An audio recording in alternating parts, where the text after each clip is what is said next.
खुलुमबाय BTR news चेनेलाव गासैखौबो बरायबाय। आंनि चेनेलखौ साबस्क्राइब खालामदो आरो बे खाथिनि बेल आइकन बेलखौबो थुनानै होदो जाहाथे गोदान भिडिअआ सिगांग्रो नटिफिकेसन सहैनाय बायदि।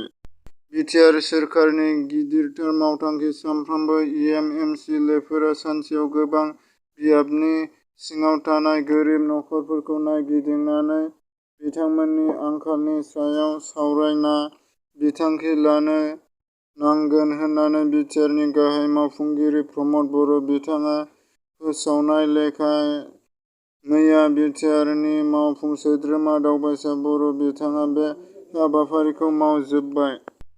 दिनै बाक्सा जिल्लानि बेन्दोङाव थानाय मसलपुराव 17 था ICU बिसाना थानाय DR रिफि बर' सिभिल देहा फाहामसालिखौ BTRनि गाहाय मावफुं सोद्रोमा प्रमद बर' बिथाङा बेखेवनानै होयो।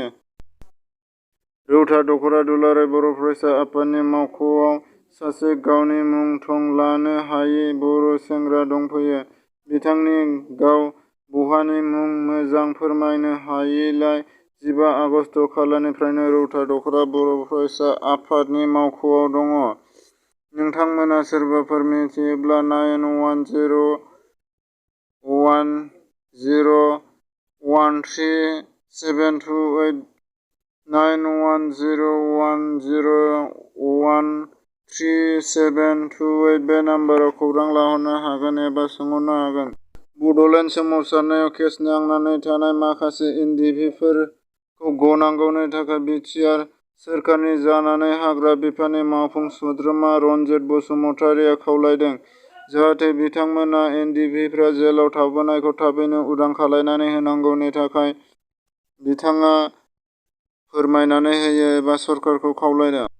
इन्डियान आइडल सिजन 15 बादायलायनायाव परदेशिक रन्जन बिथाङा गावनि गोब्राब नाजानायनि गेजेरजों गोबां मिलौदो देंखो रोजाबनानै देग्लायनि 2021 इन्डियान आइडल सिजन 12 आव देरहासार जानो हाबाय। लोगोसे बिथाङा POC देब रन्जनआ नोगोद 25 लाख रां बान्था होदों।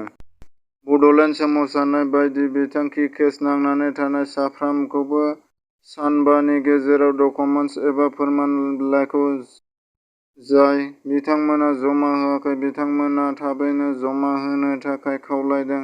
BTRनि मावफुं सोद्रोमा एबा बारग' एनडिएबि रनजित बसुमतारिया मा फोरमान बिलाइ नांगौ बेखौ फारियै बुंलांनोसै आङो। गावनि आबुं थं थानाय फोरमान बिलाइ, केसनि सेक्सन नाम्बार, केसखौ माबोरै पुलिस थानाय हेफाजाब बेनि फोरमानलाइ, बबे जिल्ला केसखौ होदों बेखौ फोरमायनो नांगोन। बड'लेण्ड सोमावसारनाय मुंख्लं जानाय मुं फारिलाइखौ गथायनायखौबो गथायफानो खावलायदों। फोरमान बिलाइखौ खाथिनि बारग' एनडिएबि सोद्रोमा नङाब्ला ओनसोलनि दख'रा फरायसा आफादनो गथायनो नांगोन। बे बाथ्राखौ बिथाङा खौरां मेलनि गेजेरजों फोरमायथिनानै होयो।